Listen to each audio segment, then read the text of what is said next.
warahmatullahi wabarakatuh. Nama saya Nabila Zahira Karima dari 10 MIPA 2 absen 22. Di sini saya akan menjelaskan tentang teori atom Dalton. Teori yang pertama mengenai atom Dalton itu dikemukakan oleh John Dalton pada tahun 1803. Teori ini kemudian diyakini sebagai teori yang paling benar hingga tahun 1805. Dalton kemudian dikenal sebagai ilmuwan pertama yang mengemukakan tentang teori atom dan kemudian sosoknya dikenal dunia hingga sekarang.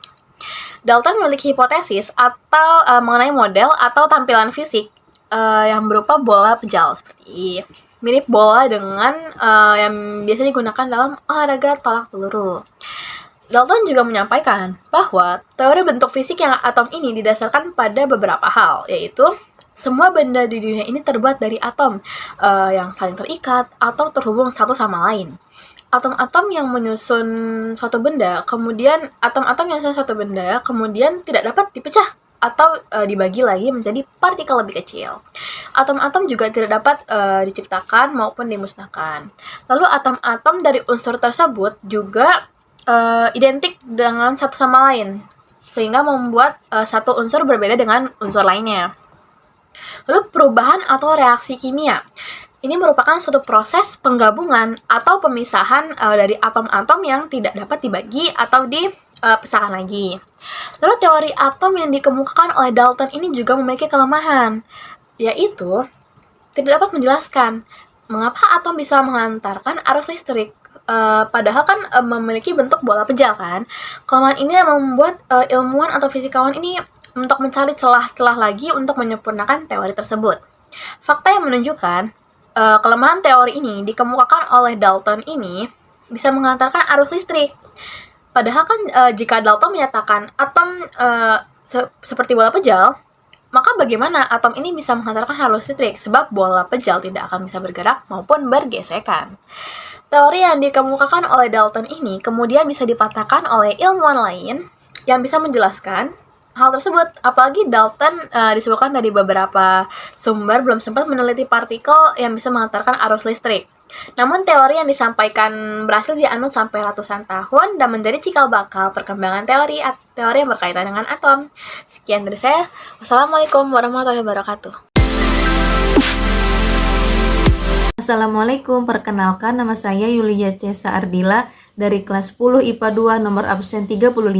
Di video kali ini saya akan mempresentasikan mengenai teori model atom Thomson. J. Thomson pada awal tahun 1900-an mengemukakan teori baru tentang atom. Menurutnya, di dalam atom terdapat partikel elektron dan proton. Berdasarkan hasil eksperimennya, proton memiliki massa yang jauh lebih besar dibandingkan elektron, sehingga model atom Thomson menggambarkan atom sebagai proton tunggal yang besar. Di dalam proton terdapat elektron-elektron yang menetralkan adanya muatan positif dari proton.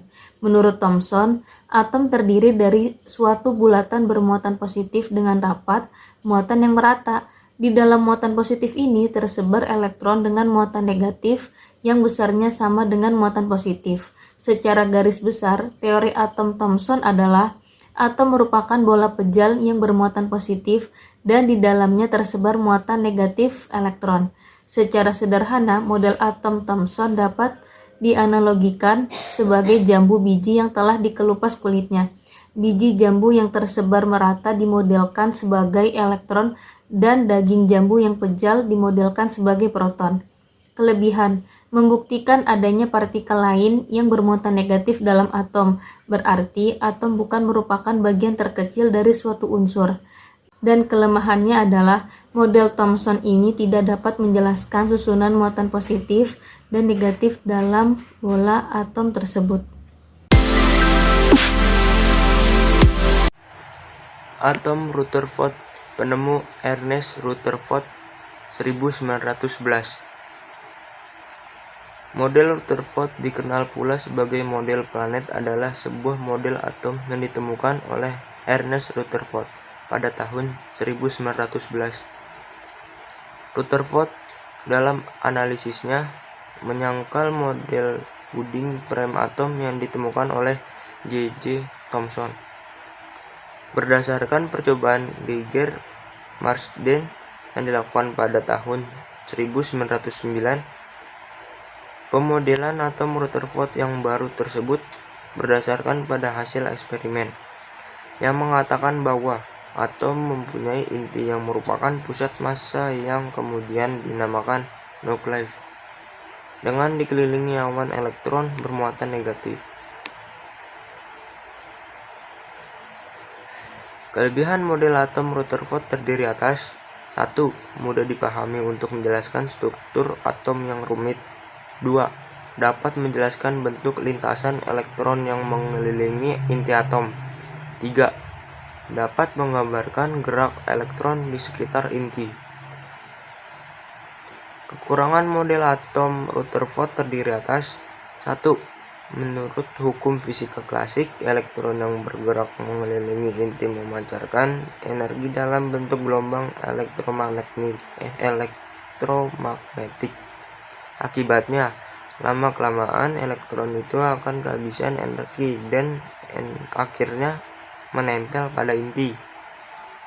2. Model atom Rutherford ini belum mampu menjelaskan di mana letak elektron dan cara rotasinya terhadap inti atom. 3. Elektron memancarkan energi ketika bergerak, sehingga energi atom menjadi tidak stabil. 4. Tidak dapat menjelaskan spektrum garis pada atom hidrogen.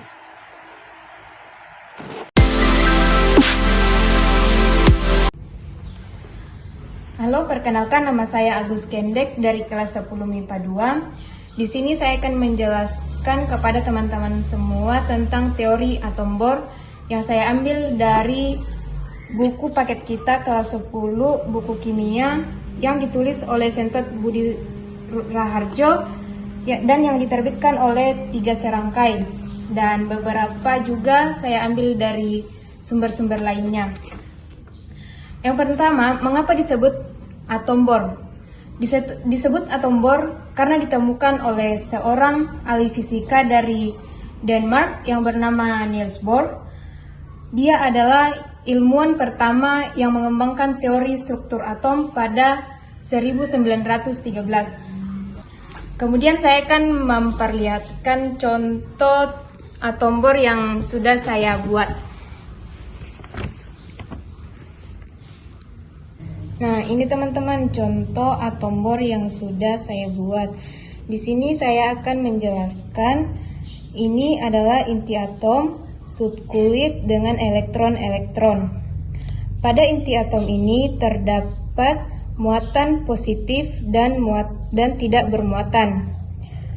Saya kasih contoh yang berwarna merah ini adalah contoh muatan positif atau disebut dengan proton. Dan yang berwarna hijau ini adalah contoh yang tidak bermuatan yang disebut dengan neutron. Dan ini adalah elektron. Dalam mengelilingi inti atom, elektron berada pada kulit atau lintasan-lintasan tertentu. Selama elektron bergerak dalam lintasan, elektron tidak memancarkan energi dalam bentuk radiasi. Jika elektron menyerap energi, elektron-elektron ini dapat berpindah dari tingkat energi yang lintasan rendah atau dekat dengan inti atom ke tingkat energi yang lintasannya lebih tinggi atau lebih jauh dari inti atom. Demikian penjelasan saya tentang atom Bohr ini ya teman-teman. Semoga bermanfaat bagi kalian semua. Terima kasih.